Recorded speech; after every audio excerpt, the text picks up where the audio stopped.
আলহামদুলিল্লাহ সেহরির রান্নাটাও করে রাখছি। আসসালামু আলাইকুম, কেমন আছেন সবাই? তো আমি দুপুরবেলা রান্না করছি সেহরির জন্য গরুর মাংস হাতে মেখে রান্না করব। তো মাংস একটু জাল হলে ভালো লাগে, গরুর মাংস যতই জাল হয় ততই টেস্ট বেড়ে যায়, এজন্যই দুপুরবেলা রান্না করে রাখছি। আর সেহরিতে দেখা যাবে যে একটা ভর্তা করব। তো দুপুরের জন্য আজকে আমি কি রান্না করছি, গরুর মাংসটা চড়িয়ে দিয়ে আমি এদিক দিয়ে আবার ছোটো মাছ রান্না করছি। নদীর মেশালি ছোটো মাছ অনেকগুলো আনা হয়েছিল, তো বেগুন দিয়ে আর পাতলা করে আলু কেটে দিয়ে এভাবে রান্না করছি। তো গরুর মাংসটা আমি কষিয়ে নিয়েছি। 3 কেজি মাংসের মধ্যে যে কয়টা নলি ছিল সবগুলো আজকে আমি রান্না করে ফেলতেছি, এই জন্যই তরকারিটা একটু হাড় হাড় দেখা যাচ্ছে।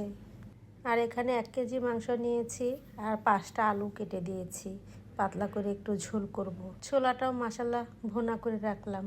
আর ছোলা আমি সবসময় ভুনা করে ফ্রিজে রেখে দিই, একটু বেশি করে ভুনা করে তারপর বের করে আমার যতটুকু লাগে ফ্রিজ থেকে বের করে শুধু ওভেনে একটু গরম করে নিই, তাহলেই হয়ে যায়। আজকে দুপুরে আমি বেশি কিছু রান্না করি নাই, হালকা পাতলা রান্না করেছি। অনেকেই জানেন কদিন ধরে আমি কিন্তু অল্প অল্প করে তরকারি রান্না করছি, তারপরে থেকে যায়, কারণ আমরা অনেক 3 জন মা ছেলে অসুস্থ, আর ছেলেরা খেতে চায় না।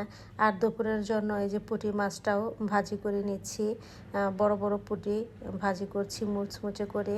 আর আমার রান্নাগুলো হয়ে গেছে। তো আমি আজকে দুপুরে শুধু ছোটো মাছ চচ্চড়ি করছি, আর আগের চিংড়ি ভুনা রয়ে গেছে ওটা বের করছি ফ্রিজ থেকে, আর ডাল ভুনা ছিল ওটাও বের করে নিয়েছি। আর গরুর মাংস তো আপনাদের সঙ্গে আগেই শেয়ার করে নিয়েছি। আর বোট ভুনা, আর গতকালকে যে মাছ রান্না করছিলাম কালবাউস, ওটারও তরকারি ছিল, ওটাও গরম করে নিয়েছি। এই তো ছিল আজকের আয়োজন, কারণ আজকেও বেশি তরকারি রান্না করলে দেখা যাবে যে ওটাও থেকে যাবে, তারপরও দেখা যাবে যে এগুলা থেকেও থেকে যাবে, শেষ হবে না।